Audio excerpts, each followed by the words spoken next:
Hello ভিয়ান, চলে এসেছি কিন্তু আজকে তোমাদের সঙ্গে নতুন একটা ব্লগ নিয়ে। আমি কি রান্না করছি বলো তো? এটা কেউ বুঝতে পারছো? বুঝতে পারছেন তাই তো? আজকে মঙ্গলবার, তো আজকেই আমরা মাছ খাবো। কালকে তো বুধবার গুরু পূর্ণিমা, তো আমরা মাছ খেতে পারবো না ওই দিন, সেজন্য আজকে দুটো মাছ এনেছি, দু রকম মাছই রান্না করছি। এটা কিন্তু রান্না করছি লোটে মাছ। তোমরা অনেকেই ভালো খাও, অনেকেই হয়তো ভালো খাও না। তো আজকের রেসিপিটা কিন্তু একদম সিম্পল। মানে আমরা এখন হালকা পাতলা খাবারটাই বেশি খাই। তো আজকে লোটো মাছ আর ভোলা মাছ আছে। ভোলা মাছটা কিন্তু বড় ভোলা, এটা আমরা একটু শস্য পোস্ত দিয়ে করবো। আর লোটে মাছটা কিন্তু ঝুরি করবো, কারণ আমাদের বাড়িতে অন্য কিছু দিয়ে খেতে পারে না লোটে মাছ, আমাদের শুধুমাত্র আমরা একটু ঝুরিটাই খেতে পারি। তো লবণ আর হলুদ দিয়ে মাছটাকে একটু মেখে নিলাম। লবণ আর হলুদ দিয়ে মাছটা মেখে নিলে কি হয়, মাছের যে জল আছে না, রস আছে, সেটা কিন্তু একটুখানি বেরিয়ে যায়। আর এদিকে আমি তেল দিয়ে দিয়েছি। তেল দেওয়ার পরে আমি কিন্তু পেঁয়াজ কুচি দিয়ে দিয়েছি। পেঁয়াজটা একটু বেশি করেই কুচি করব। আর তারপরে দিয়ে দিয়েছি কিন্তু রসুন বাটা।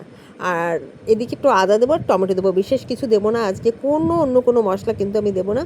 দিয়ে এটা আর এক হাত দিয়ে রান্না করছিলাম, এক হাত দিয়ে মোবাইল ধরে কাজ করছিলাম। তো তো যাই হোক, একটুখানি ভিডিওটা এদিক ওদিক হয়ে গেছে। তো তোমাদের সঙ্গে রান্নাটা কিন্তু শেয়ার করছি, তোমরা কিন্তু দেখো। প্লেনভাবে রান্না করা। আর আজকে না আমি আর একটা মজার জিনিস, সেটা হচ্ছে আজকে আমাদের বাড়িতে আমি প্রথম ট্রাই করছি, সেটা হচ্ছে এর মধ্যে বেগুন দিচ্ছি। বেগুন দিয়ে রান্না করছি। আমি একটা বাড়িতে খেয়েছিলাম, বেগুন দিয়ে রান্না করেছিল, এত ভালো লাগছিলো খেতে। বেগুনগুলো আমাদের গাছেরই বেগুন, ছোটো ছোটো করে কেটে নিয়েছি পিস পিস করে। আর সেটা দিয়ে দেবো। মশলাটা একটু কষা হয়ে গেলে পরে এবার আমি কিন্তু মাছ দিয়ে দিচ্ছি। আমি শুধু দিয়েছি পেঁয়াজ, রসুন, আদা আর টমেটো। আর এদিকে আমি কাঁচা লঙ্কা দেবো, শুকনো লঙ্কা কিন্তু আমি কিচ্ছু দেবো না করো। আর মাছগুলো দিয়ে আমি এবার একটু মাছগুলোকে একটু নাড়াচাড়া করে একটু ঢাকা দিয়েও দিতে পারো। আর আমি আর ঢাকা দিইনি, যেহেতু আমি গ্যাস কাঠের উনুনে করছি, তো আমার তো টেনেই যাবে। আর এদিকে আমি কিন্তু কাঁটাটাকেও একটু বের করে নিয়েছিলাম। কাঁটা থাকলে পরে খেতে একটু অসুবিধা হয়। আর সেই জন্য একটুখানি সেদ্ধ হয়ে গেলে ওটাকে খুন্তি দিয়ে নেড়ে কাঁটাগুলোকে বের করে নিয়েছিলাম। এই দেখো মাছগুলো বেশ খানিকটা নরম হয়ে গেছে, আর একটু নরম হলে আমি কাঁটাগুলোকে বের করে নেব। আর কে কে ভালো খাও সেটা অবশ্যই বলো। আর আমি কিন্তু প্লেনভাবে রান্না করছি, একদম নর্মাল। আর একটু ধনেপাতা দেবো, কারণ লোটে মাছ শরীরের পক্ষে খাওয়া ভীষণই ভালো, ভিটামিন ডি থাকে। আর আমরা বেশি খেতে পারি না, মানে মাঝে মধ্যে আমাদের বাড়িতে আসে।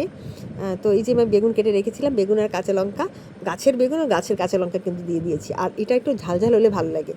আর আমি বেশি লবণ এটা ভালো লাগে না, কারণ এটা একটু মিষ্টি জাতীয় মাছ। তো নোনা জলে মাছ হলেও একটু মিষ্টি জাতীয় মাছ।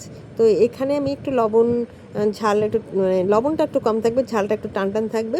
আর নামানোর আগে কিন্তু একটু ধনেপাতা দিয়ে এটাকে নেড়ে চেড়ে নামিয়ে রেখেছি। আর দেখো কেমন পুরো ড্রাই করে ফেলেছি। আমাদের বাড়িতে একটু ড্রাই হলে সবাই একটু খেতে পারে, না হলে কেউ খেতে পারে না। কারণ ওই অনেকের বাড়িতে আমি দেখেছি একটু ঝোল টোল টাইপের রান্না করে নেয়, সেগুলো কিন্তু আমরা খেতে পারি না। তো আজকে রান্নাটা কেমন হলো সেটা তোমাদের সঙ্গে শেয়ার করলাম। অবশ্যই বন্ধুরা কমেন্ট করে জানিও রান্নাটা কেমন লেগেছে।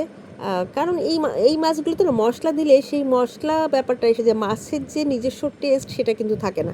সেই জন্যই আজকে তোমাদের সঙ্গে প্লেন রান্না করলাম। অনেক দিন রান্নাবান্না দেওয়া হয় না। আর সামনে পুজো চলে আসছে, আমার তো পুজোয় পার্লারে প্রচুর চাপ থাকবে, কাজ থাকবে, তখন আমি রান্নার ভালো জিনিস আসলেও রান্নার ভিডিও দিতে পারবো না। তাই তোমাদের সঙ্গে এই টুকটাক শেয়ার করছি, পরে গিয়ে জানি না কী করতে পারবো।